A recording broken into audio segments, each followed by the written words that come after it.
Already Heathrow, runway 27 right is a long way behind us. We are climbing towards that ceiling of 58,000 feet and what Concorde is all about, supersonic flight.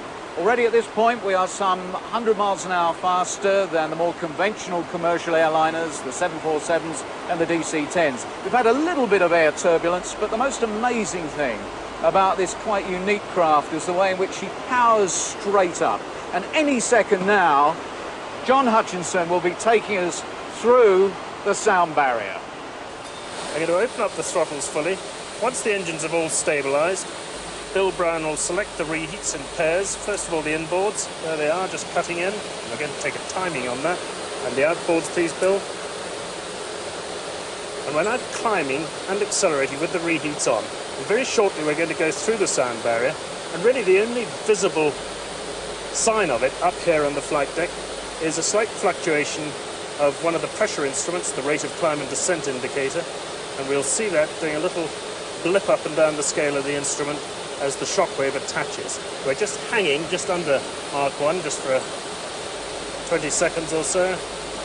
We're just about to go through the sound barrier. There's the shockwave attaching right now, and we're supersonic. No fuss, no drama, lovely smooth ride straight through the sound barrier.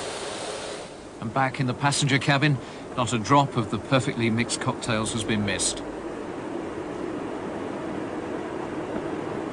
Well, regular viewers of BBC television will know that John Hutchinson has another life outside Concorde because he's a regular member of the BBC aviation team. However, in your office, John, is this a good moment to actually ask you a little bit about the performance of Concorde? Have you got a spare moment? It's an excellent moment. Now we've got out of the busy phase of the flight. Now we're still accelerating up to Mach 2. We just turned the reheats off a couple of minutes or so ago. You probably felt that. Yeah. And we're now gently drifting up towards Mach 2. Can you take us for a very quick guided tour of the systems that are here in the cockpit? Yes, certainly. Now, first of all, I think in general terms, I've got a set of flight instruments in front of me. In the middle, we've got a set of engine instruments. And over there, on the co-pilot side, Chris Norris's side, a repetition of the flight instruments that I've got. Right. Now, the flight instruments consist obviously of an artificial horizon, airspeed indicator, compass down here, altimeter there. We're climbing through 44,000 feet at the moment, and a Mach meter there, a Mach number at the moment of 1.75, already actually well over twice the speed of the subsonics who cruise around at about 0.8 Mach. So we're doing well over 1,000 miles an hour already.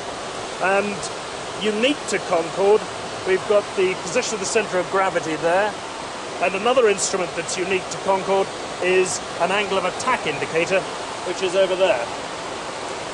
These, as I said, were engine instruments. Chris Norris has just loaded the next menu for the navigation system, and that's what he's doing, checking that. We've got 3 navigators, 1, 2 and 3, and they're all cross-monitoring each other. And then coming up here is all the controls for the radios, for the autopilots, auto throttles and the automatic landing.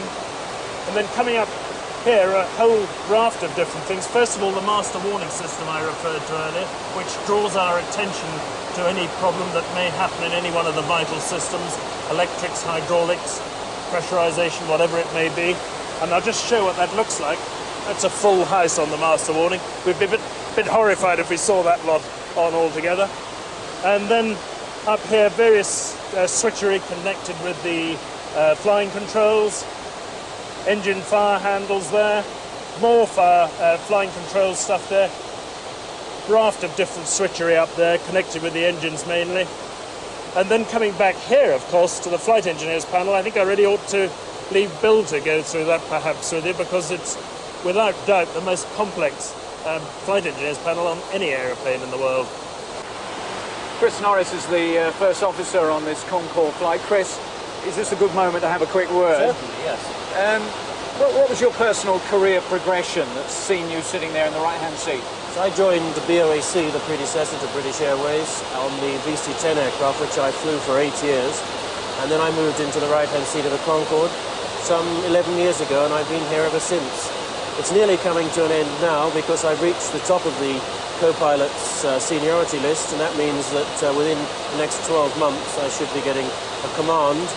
Because Concorde is a very senior aircraft in British Airways, very popular, it tends to be flown by senior captains, so I'll have to take my command on one of the subsonic types of aircraft.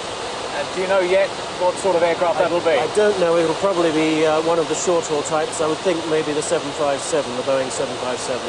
The role of the first officer is very much more than just sort of a deputy to the captain. Can you just explain what you are actually responsible for on this flight?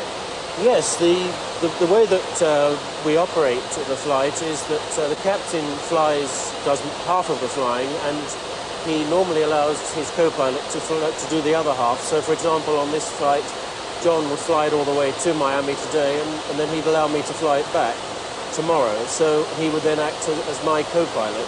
But on the way out today, the co-pilot's job is to support the captain. I mean, I do all the radio calls to the ground control. If he wants the undercarriage raised, the landing wheels raised, or the nose and visor raised, all the movements like that I do for him to leave him free to fly the aeroplane. I mean, the thing that fascinates me about the kind of work you're involved in is that you are continually being tested. I mean, many people in their work cycle, they get used to interviews and maybe the occasional board, and you're being checked out regularly, both for your medical status and for obviously your competence. Yes. Does that put a strain on you? I don't think so. It's something you get very used to. We do a simulator check. That takes 2 days every 6 months, a medical check every 6 months, various other checks on safety procedures annually. I think it's something that airline pilots, airline crews in general, get used to. No, I wouldn't say it puts pressure on us.